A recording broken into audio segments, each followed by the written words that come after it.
রাষ্ট্রপতি জিয়াউর রহমানের সহধর্মিণী বিএনপির চেয়ারপারসন ও সাবেক 3 বারের সফল প্রধানমন্ত্রী আপসহীন নেত্রী বেগম খালেদা জিয়ার রুহের মাগফিরাত কামনায় নারায়ণগঞ্জ হকার্স দলের উদ্যোগে দোয়া ও মিলাদ মাহফিল অনুষ্ঠিত হয়েছে। 4 জানুয়ারি রবিবার নারায়ণগঞ্জ কালীরবাজার হকার্স মার্কেট প্রাঙ্গণে এই দোয়া ও মিলাদ মাহফিল সম্পন্ন হয়। নারায়ণগঞ্জ মহানগর হকার্স দলের সাধারণ সম্পাদক মোহাম্মদ মুসা মিয়ার সভাপতিত্বে আয়োজিত এই দোয়ায় প্রধান অতিথি হিসেবে উপস্থিত ছিলেন নারায়ণগঞ্জ 5 আসনের বিএনপি মনোনীত এমপি প্রার্থী আলহাজ অ্যাডভোকেট আবুল কালাম।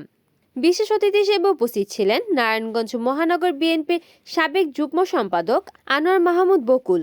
অন্যদের মধ্যে আরও উপস্থিত ছিলেন নারায়ণগঞ্জ মহানগর স্বেচ্ছাসেবক দলের সাবেক যুগ্ম সম্পাদক মোহাম্মদ হোসেন লিওন, নারায়ণগঞ্জ মহানগর হকার্স দলের সিনিয়র সহসভাপতি ওসমান গনি, সহসভাপতি মোহাম্মদ ইমাম, ধর্ম বিষয়ক সম্পাদক মোহাম্মদ ইসলাম, নাসিক 12 নং ওয়ার্ড কৃষক দলের সভাপতি মোহাম্মদ জসিম উদ্দিন, মহানগর যুব দলের সদস্য মোহাম্মদ আওয়াল, আলফু প্রধান, মনসুর উদ্দিন পলিন, আমিনুল ইসলাম মিঠু, মোহাম্মদ নাসির সহ নারায়ণগঞ্জ মহানগর হকার্স দল এবং বিএনপির অঙ্গ সংগঠনের অন্যান্য নেতাকর্মীরা। রিপোর্ট করেছেন মেহেদী হাসান প্রান্ত, NNTV, নারায়ণগঞ্জ।